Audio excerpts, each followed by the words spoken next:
Hello guys, welcome back to the Code with Hardeep channel. In today's video, we are learn about the modern JavaScript in a GS.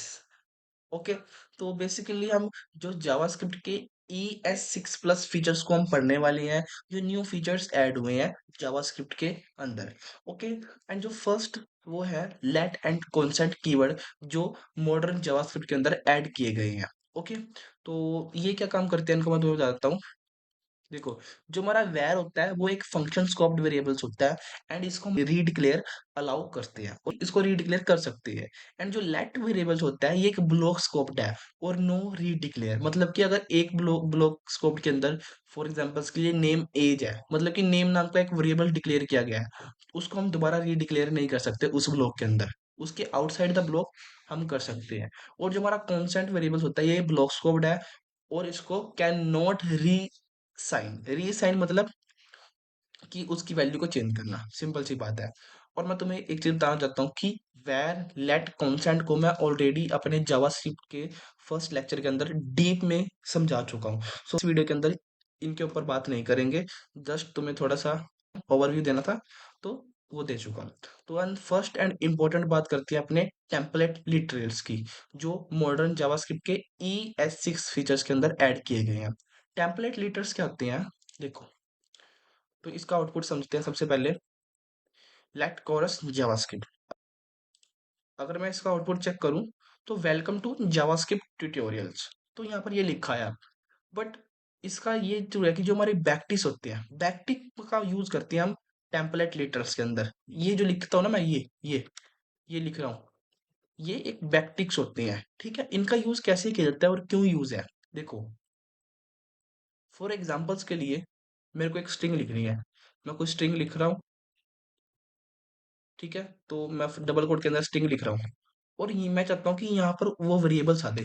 For example के लिए यहाँ पर coarse लिख दूं मैं, तो यहाँ पर अगर मैं कोरस लिखता हूँ तो मेरे पास ये जावास्क्रिप्ट नहीं लिखा आएगा। ठीक है, तो इनपुट एक स्ट्रिंग के अंदर ही अगर हमें कोई इनपुट चाहिए है तो हम वहां पर यूज करते हैं टेम्पलेट लिटरल्स का।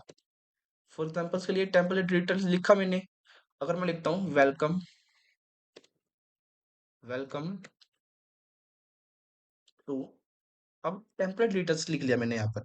अगर मेरे को ये कोर्स नाम का वेरिएबल्स, जो मेरा ये कोर्स वेरिएबल्स है, इसको एक्सेस करना है यहाँ पर, तो मैं क्या लिखूंगा, डॉलर करली ब्रैकेट, इसके अंदर अपना वेरिएबल्स पास कर दूंगा एंड उसका लिख दूंगा जावास्क्रिप्ट ट्यूटोरियल। ठीक है, और अब मैं इसका अगर आंसर देखता हूँ कट करके दोबारा, तो मेरे लिए कितना इजी है, एक स्ट्रिंग के अंदर ही मैंने वेरिएबल्स को एक्सेस कर लिया। ठीक है, तो यहाँ पर हम टेम्पलेट लेटर्स का यूज करते हैं। ओके, एंड नेक्स्ट आता है एरो फंक्शन। ये भी काफी यूजफुल फंक्शन है एरो फंक्शन। ओके, तो फॉर एग्जांपल्स के लिए एरो फंक्शन क्या काम करता है, अगर हम एक नॉर्मली फंक्शन को डिफाइन करें तो वो कुछ इस तरह से डिफाइन होते हैं। फॉर एग्जांपल्स के लिए लेट ऐड फंक्शन, कुछ हम इस तरह से डिफाइन करते हैं।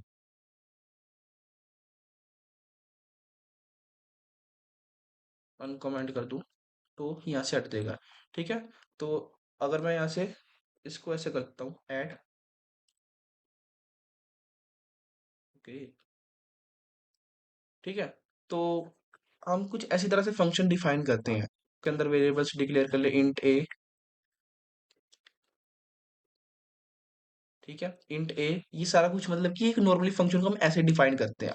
ठीक है, प्रॉब्लम को सोल्व करने के लिए एक शॉर्ट एंड क्लीन सिंटैक्स है हमारे पास, एरो फंक्शन। एरो फंक्शन क्या काम करता है, देखो, एरो फंक्शन को कैसे यूज करते हैं। अब मेरे पास कॉन्सेंट एड है, या एड नाम का एक मेरा वेरिएबल्स डिक्लेयर करा है। अब इसके अंदर मैं अगर पैरामीटर ना भी पास करूं, बट हमें करने पड़ेंगे, क्यों, तो मैं बताता हूँ। ए प्लस बी, ठीक है, ए प्लस बी, तो ए प्लस बी यहाँ पर दो वेरिएबल्स नाम है।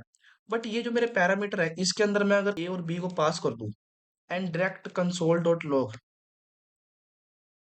ऐड को कॉल कर दूं, ठीक है, ऐड को क्यों कॉल करूंगा मैं, वाई, ऐड के अंदर ये मेरा एक फंक्शन है ना, यहाँ वैल्यू भी तो पास करनी पड़ेगी, 10 10, and now check the output. तो हियर इज अ 20 आउटपुट। ठीक है। तो देखो अब हमें इतना लंबा लिखना नहीं पड़ा, फंक्शन, फिर फंक्शन का नेम, फिर जो भी उसकी रिक्वायरमेंट होती है। ठीक है। तो एरो फंक्शन इसलिए यूजफुल होता है, शॉर्ट होता है और क्लीन होता है। ठीक है। और तो मेरे को एक बात मैं बताता हूँ कि अगर मैं, देखो, यहाँ पर छोड़ देता हूँ इसको ऐसे ही, एंड अब इसका आउटपुट चेक करता हूँ तो नैन आता है। नैन क्यों यहाँ पर आ रहा है? NaN stands for not a number. मतलब कि ए के पास तो वैल्यू चली गई है, बट बी के पास कोई वैल्यू ही नहीं है। ठीक है। बी के पास वैल्यू नहीं है। तो हम यहाँ पर क्या कर सकते हैं, एक डिफॉल्ट वैल्यू साइन कर सकते हैं कि अगर यूजर ने कोई वैल्यू नहीं दी है तो आप यूज करो 10 को फॉर एग्जाम्पल्स के लिए, और यहाँ पर मैं 20 पास कर देता हूँ। तो जिसका आउटपुट आने वाला है वो है 30 आउटपुट आने वाला है। ठीक है। अगर यहाँ से मैं 20 हटा दूंगा तो अब क्या आंसर आएगा इसका? तो 20 आएगा, क्योंकि यहाँ पर मैंने एक कंडीशन लगा दी कि अगर बी को कोई वैल्यू नहीं पास करी गई है तो तुम ये वाली वैल्यू यूज कर सकते हो। ओके। तो ये होता है एरो फंक्शन। क्लियर है एरो फंक्शन क्या होता है? एंड अब बात कर लेते हैं डिफॉल्ट पैरामीटर्स, जो कि ES6 मॉडर्न जावास्क्रिप्ट के अंदर कुछ कुछ ऐड करेगा। डिफॉल्ट पैरामीटर का क्या मतलब है वो हम समझते हैं यहाँ। देखो, ये मेरा एक कांस्टेंट वेरिएबल्स ग्रीट नाम, ठीक है, और ये एक एरो फंक्शन है। ठीक है। एरो फंक्शन है यहाँ पर। क्लियर है? एरो फंक्शन डिफॉल्ट पैरामीटर, मैं इसको यहाँ से अभी के लिए हटाता हूँ। तो ये जो मेरी हरदीप नाम की वैल्यू है ये तो चल जाएगी इस नाम के वेरिएबल्स के अंदर। अभी इसको हटाता हूँ मैं यहाँ से। ये इस नाम नाम के वेरिएबल्स के अंदर चल जाएगी। ओके। ये नेम क्या कह रहा है यहाँ पर? Name is deprecated, the declaration was mark deprecated. Okay.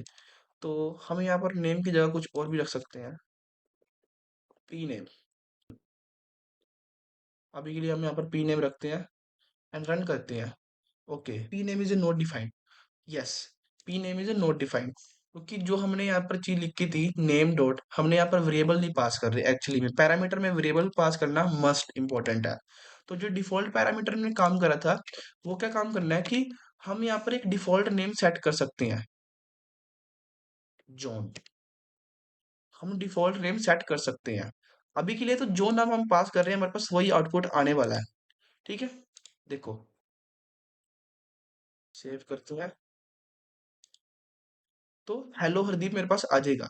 But in case कि यहाँ पर यूजर कोई नाम पास नहीं करता तो वहां पर क्या चलेगा, ये जॉन नाम पास हो जाएगा। अगर मैं यहाँ से नाम हटाता हूँ तो मेरे पास हेलो जॉन भी आ जाएगा एंड हरदीप भी आ जाएगा, क्योंकि इस फंक्शन को जब मैंने कॉल करा है तो इसको कॉल करते वक्त मैंने कोई वैल्यू पास नहीं करी, तो उसने ये नेम की वैल्यू उठा ली, जॉन। ठीक है। तो ये होता है डिफॉल्ट पैरामीटर। समझ आ गया? कि फर्स्ट मैं तुम्हें बताता हूँ लेट कॉन्स्ट, मैं तुम्हें बता चुका हूँ ऑलरेडी, फर्स्ट वीडियो में जाकर तुम देख सकते हो, अवेलेबल्स है। लिंक मैं डिस्क्रिप्शन में डाल दूंगा। टेम्पलेट लीटर्स क्या होते हैं मैं तुम्हें बता सकता हूँ कि जो स्ट्रिंग के अंदर ही हमने अगर कोई वेरिएबल्स को असेस करना है तो हम यूज कर सकते हैं, और हम करते भी हैं यार। काफी जो हमारा काम है वो काफी आसान हो जाता है। एरो फंक्शन मैं तुम्हें बता चुका हूँ कि शॉर्ट एंड क्लीन होता है एरो फंक्शन, और तुम्हें कुछ कुछ टिप्स भी बताई हैं कि डिफॉल्ट वैल्यू कैसे सेट करते हैं, ऐसे ही सेम डिफॉल्ट पैरामीटर को कैसे सेट किया जाता है। ओके। तो ये था बेसिक जो मॉडर्न फीचर्स ऐड हुए हैं, और यार आपको ये पता भी होने चाहिए। ओके। तो अगर आपको यार ये लेक्चर समझ आएगा तो प्लीज वीडियो को like share comment and subscribe करो। मैं मिलता हूँ न्यू वीडियो में, तब तक के लिए keep coding and keep learning.